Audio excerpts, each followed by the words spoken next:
Scarlet Letter, which is written by Nathaniel Hawthorne, it also shows the autobiographical element in it.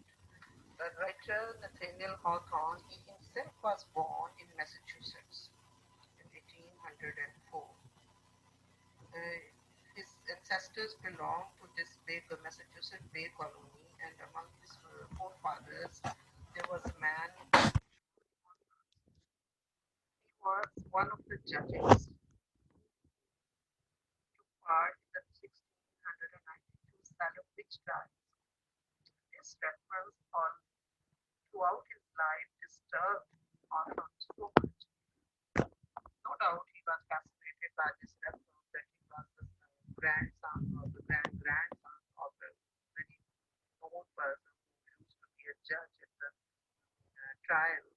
But this also disturbed him that those trials are not a good example in present day society, where the women were tried for being witches and they were hanged and punished.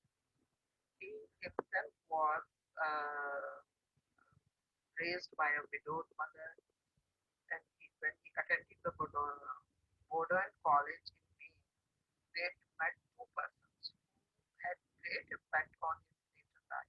One of them was Bradford Longfellow, later he became a very famous poet, and the other person which greatly influenced his life was Franklin Pierce. He also became president of the United States. After college, when he started writing, initially he started historical sketches, then anonymous novels, and then he also that novel detailed his college life, and there were also some embarrassing incidents that he mentioned in that novel.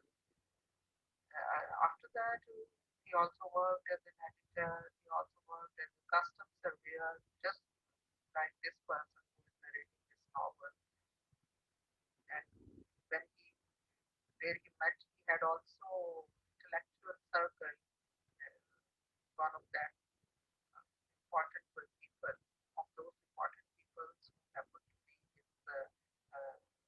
intimation. One was Emerson. Under the influence of Emerson, he joined a utopian spec at Brookbaum. It was a commune that was basically designed to promote economic self-sufficiency and transcendentalist principles. What is transcendentalism? It was a religious and philosophical movement of the early 19th century. It was dedicated to the belief that divinity manifests itself everywhere, that God is everywhere, and particularly in the natural world. It also advocated another view that a personalized and direct relationship with the divine in place of formalized and structured individualism, that a person can develop his or her own direct relationship to the divine force instead of establishing it through any religious leader. It's almost close to Islam, that which says that Allah is very close to us. We don't need any third person to have a direct communion with God. We can directly communicate with God without the help of any person. The transcendentalism is very close to Islamic belief. When this novel you read, it is also based on this belief. His present novel, The Scarlet Letter, here we find him to have a lamentation on the America's colonial past. He has not been proud of America's colonial past, and he describes how colonial past shaped the character and culture of America, how it influenced the lives of the people. There are four basic things that are found in this novel. The number one is the relationship between individual and society, and the relationship of individuals with the Christian God. Secondly, it shows us an impact of the society's goals and values upon its members. Of course, it is a story from 1640, and it was a Puritan society in Rome.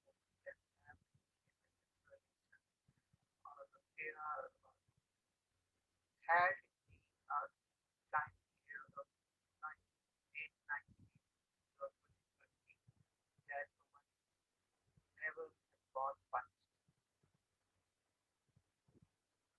But the theme in place of women in American culture, how women used to be treated in that period in America. Now, the position of an independent thinker or an artist in society, how much an artist suffers when he offers a new idea in a conservative society. Apparently, the writers used to be on the side of the society that a woman is helpful, development in a relation with a man, and she as a child, so she must be punished. But secretly, or undercover, we think that the writer is sympathetic to this. The novel also showed us the